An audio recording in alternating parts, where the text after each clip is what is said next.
Hello, welcome back to my YouTube channel. In this tutorial, I'll be teaching how to private your account on Instagram.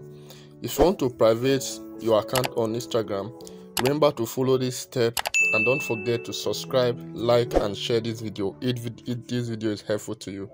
The first step is for you to click on your Instagram application.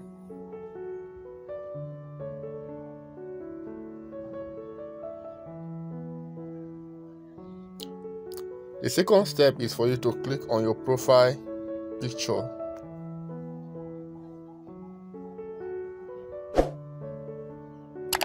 The third step is for you to click on the three line up there. Then you now click on settings. Then you now click on privacy. You will now see switch account, private account. You now turn it on. You now click on switch to private.